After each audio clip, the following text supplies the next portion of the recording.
Today we have two stories that sound fake but are actually true. We are back with some more Mr. Ballin. Sometimes the truth is stranger than fiction, and today I'm going to share two stories that demonstrate that. But before we get into those stories, if you're a fan of the Strange, Dark, and Mysterious delivered in story format, you've come to the right place because that's all we do, and we upload. I'm in the right place. So if that's of interest to you, the next time the like button leaves their phone out unattended, go ahead and pick it up and spam passwords over and over again until it locks them out of their phone for a week. Why? Also, please subscribe to our channel and turn on all Why notifications would you do such things? so you don't miss any of our weekly uploads. Okay, let's get into today's stories. Deer crossing. Oh boy. At around 8 p.m. on December 16th, 2023, a 31-year-old man named Nestor Flores was driving down a highway just outside of Dallas, Texas, with both his hands tightly gripping the steering wheel.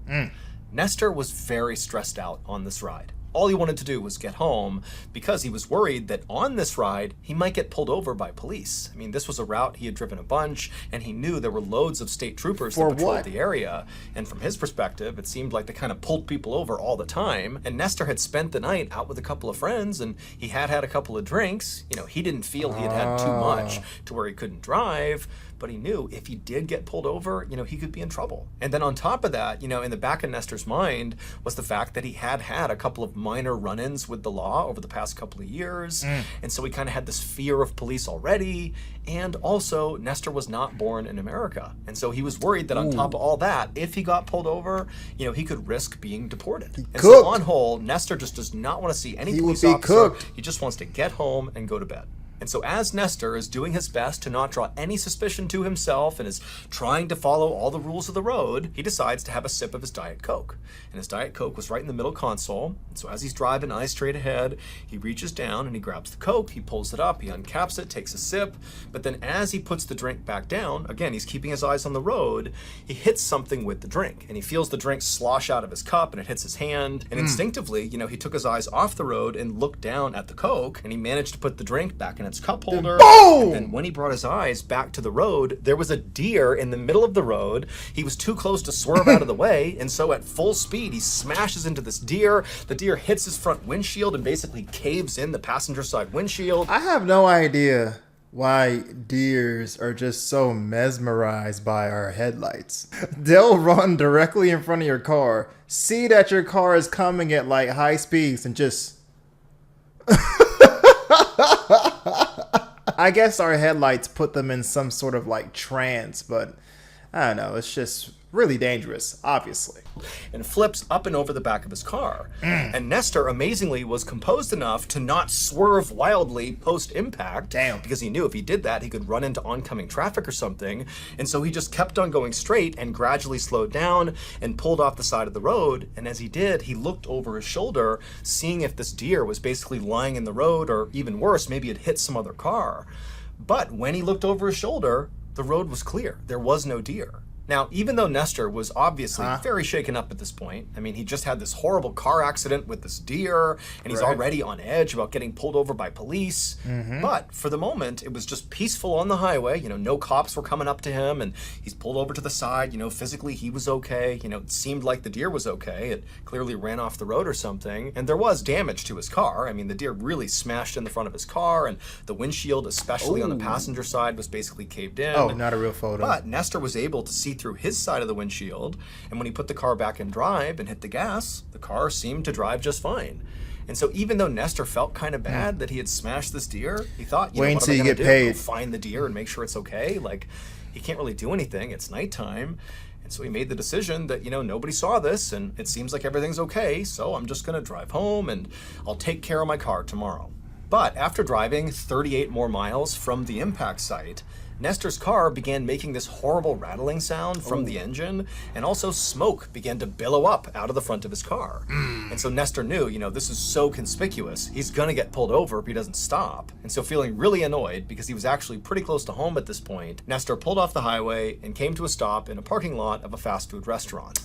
So at first, all Nestor did was just turn off his car and wait for a couple of minutes in hopes that, you know, that would be enough to cure his car. But after a couple of minutes, the smoke continued to billow out of his car, and then when he tried to turn it back on again, the car simply wouldn't start. And so at this point, Nestor knew he had to call a tow truck. Yeah. But when he reached for his phone was dead. And he didn't have a phone charger in his car. So he's like, great, I can't even call a tow truck. But then he looked up and saw the fast food restaurant was open, and he decided he would just go in there and he would ask one of them if they had a charger. And so Nestor gets out of his smoking car, he walks into the restaurant, he goes up to the counter, and he asks the person behind the counter, like, hey, my phone's dead, do you have a charger? Do you mind charging my phone? But the employee, they didn't say anything back to Nestor.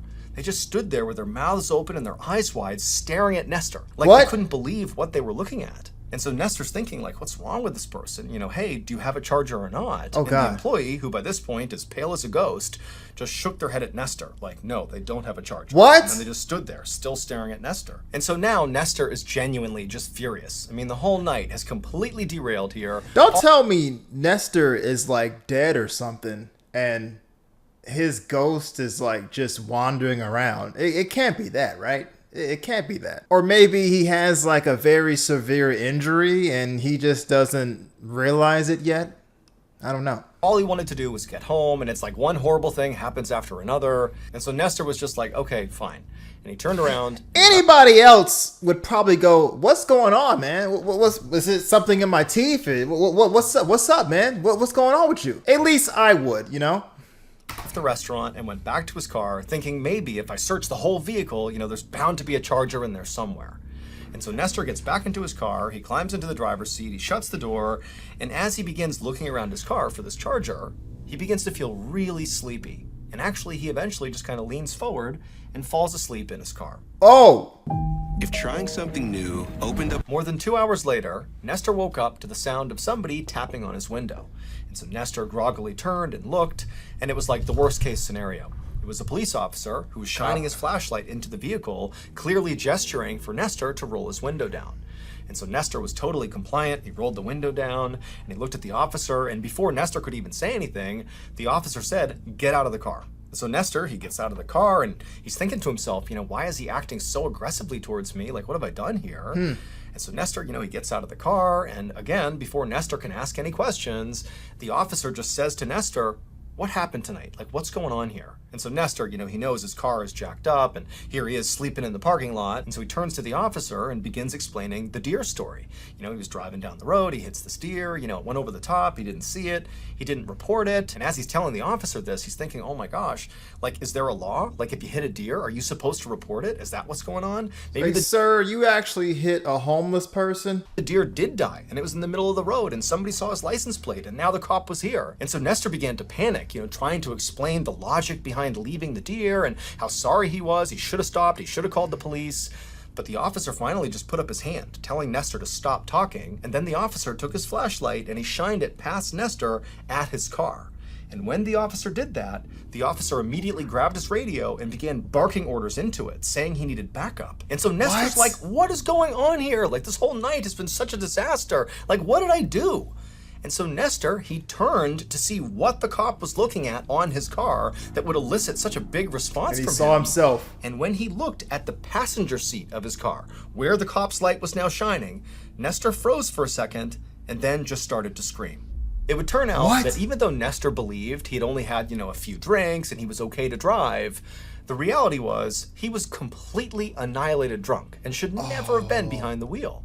And when he was driving on the highway, anxiously trying to get home, well, he didn't hit a deer. He hit a 45-year-old pedestrian named Terry Ivory, and he hit this guy with so much force that Terry went through the windshield on the passenger side and then landed in the passenger seat, minus one leg, which had been severed on impact. Oh my And then Terry's God! dead body sat there in the passenger seat with Nestor having no idea. He thinks there's a deer back there, but there was never a deer. There's just a dead guy next to him. How do you not know that a dead body is in your passenger seat? He didn't even bother to look at his passenger seat and say, oh my God, I actually hit a fucking person. Even when he pulled into the Jack in the Box, I think that most people would probably get out of their car and inspect the car and see the damages. I know I would. I'm like, man, how much is this gonna cost me?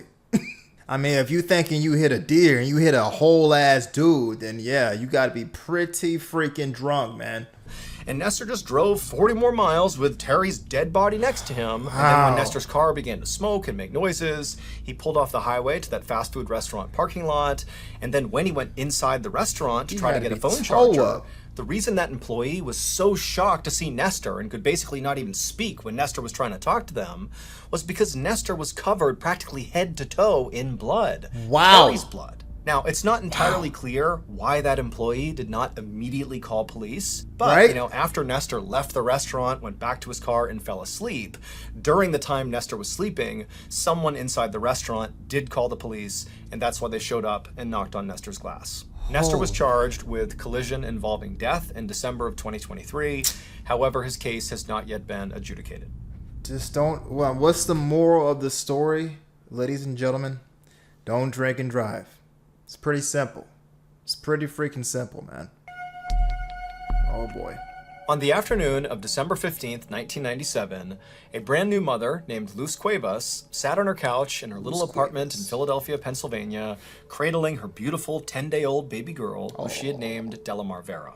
And in the room with Luz and her daughter were some members of Luz's extended family who had come over to meet the baby. And so for about an hour, the family all took turns, you know, holding the baby and complimenting how cute her little dimples looked. And then eventually the baby started to get fussy, at which point Luz said she was going to take her upstairs and put her to bed. And so Luz brought Delamar upstairs to her nursery, and she put the baby down in her crib, and she stayed with her for a bit until Delamar finally had kind of dozed off to sleep. And so after being sure that her daughter wasn't going to stir, Luz got up and she began making her way towards the door, and right before she left, she made sure to plug in the space heater for her daughter's room to make sure it would stay warm enough while her daughter slept. Oh no.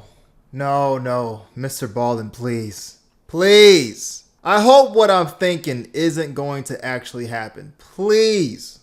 And then after that, she left the room, shut the nursery door, and went back downstairs to rejoin her family.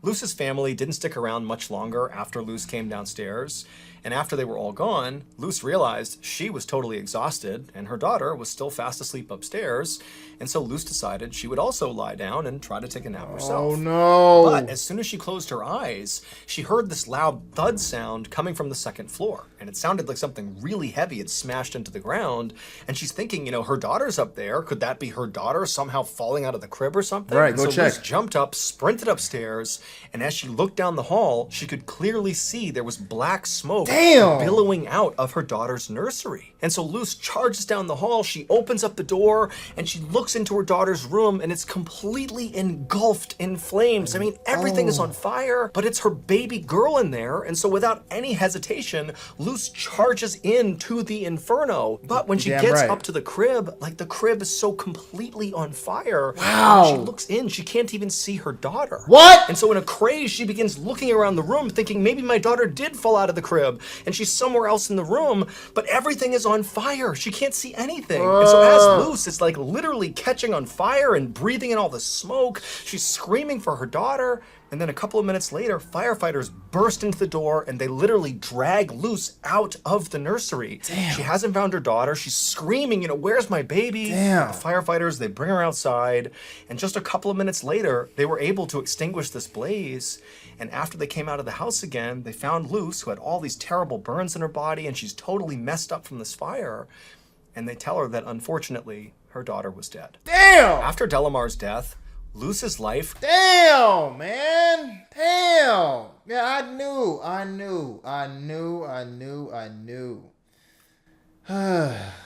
I had a feeling that was going to happen, but God, I was hoping I was wrong. completely fell apart. I mean, the grief was so immense. It was like she could no bet. longer function in society. I mean, she actually retracted from the world, stopped interacting with people, didn't see her family. She wound up getting a divorce from her husband just over the grief and the sadness of losing this child. I mean, it was like her life basically ended when her daughter's life ended.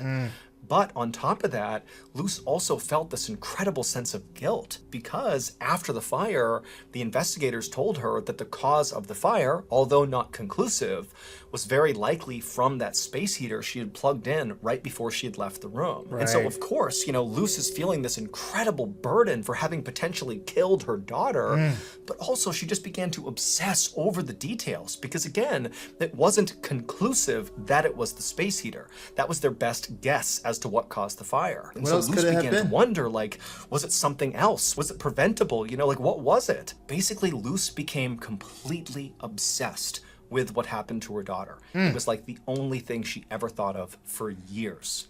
Fast forward to January 24th, 2004, so 6 years after the fire. 6 years. And on this day, Luce was invited to a family party. There was a get-together, and, Luce basically never went to any family function or really left her house much at all, but for some reason, on this day, she decided to go out.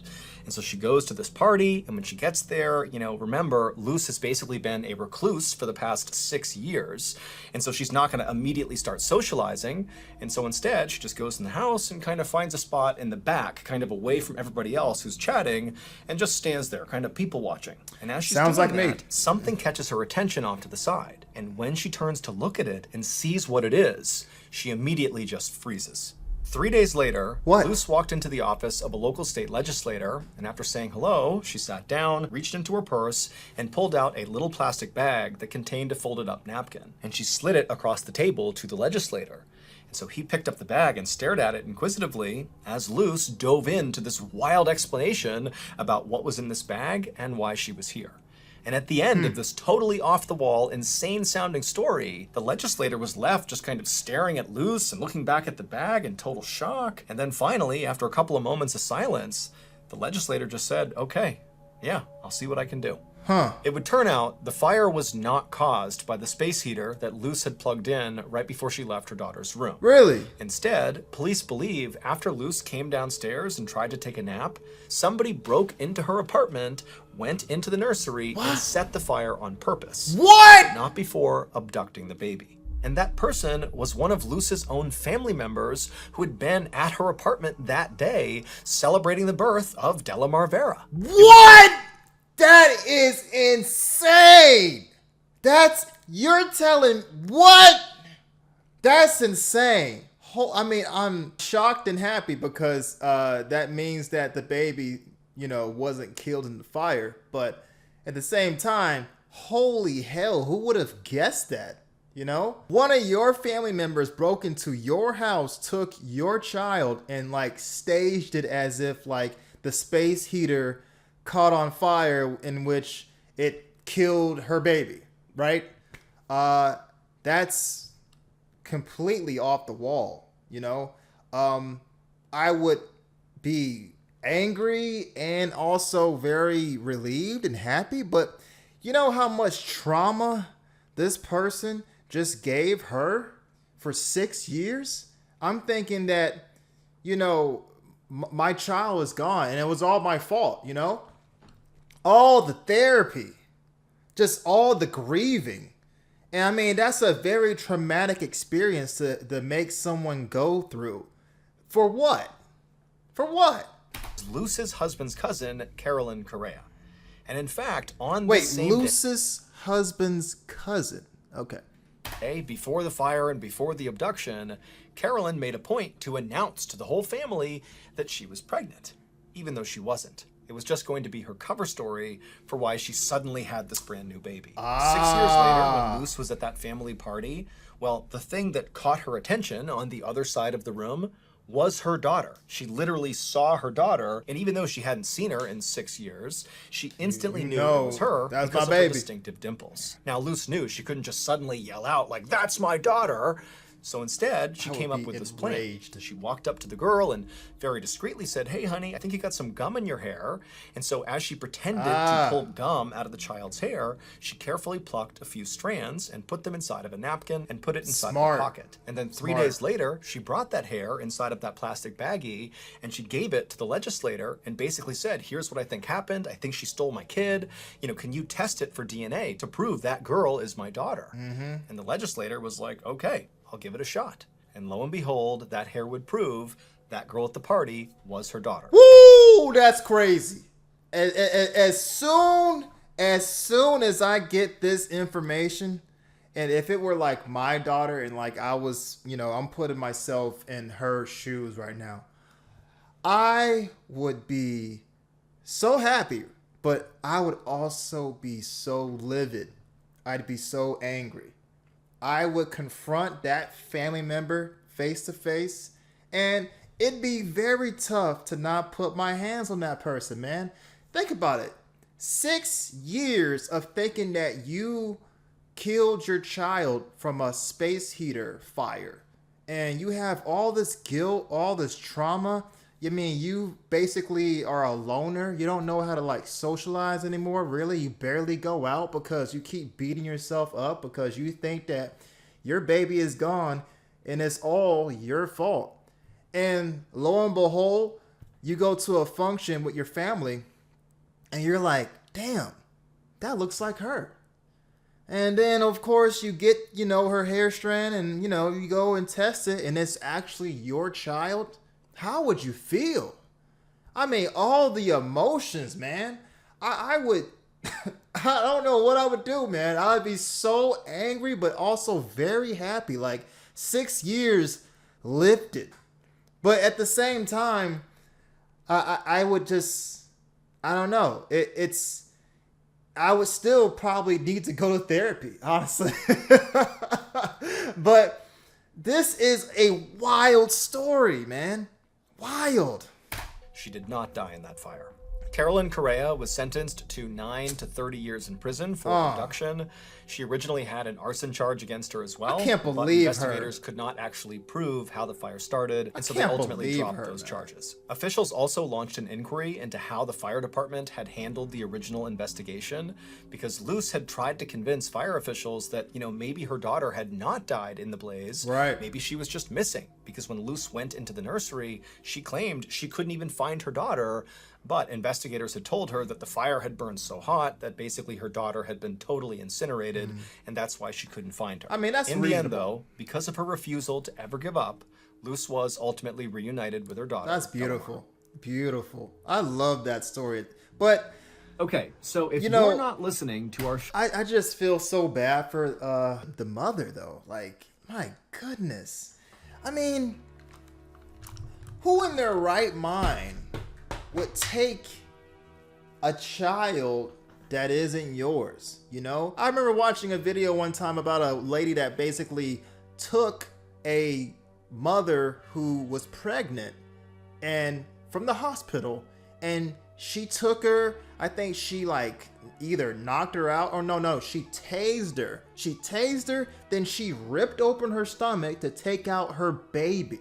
The mother died, but the person that took it acted as though this was her child because she wanted to please her husband because she couldn't have kids of her own. I just find it so crazy that people will go through great lengths to like take somebody else's child in just bizarre and ridiculous ways, man. I'm happy that she finally got reunited with her actual child. I mean, how lucky is this person, thank God she went to that party and she was able to like, notice that was her baby. That was her child, man. I ain't gonna lie. I would've, man, I don't know. I would have been angry. I would have been angry as hell. I would have been, cause think about it. You got 6 years of just like grieving and thinking that you're guilty. You messed up and you killed your baby, Think of that. That's a heavy thing to like live with for like 6 years. So I'm glad that at least that story was a happy ending. Still kind of messed up though. But anyway, guys, let me know what you think of my reaction. Make sure you give Mr. Balling your support, and I'll see you guys in the next reaction video. Peace!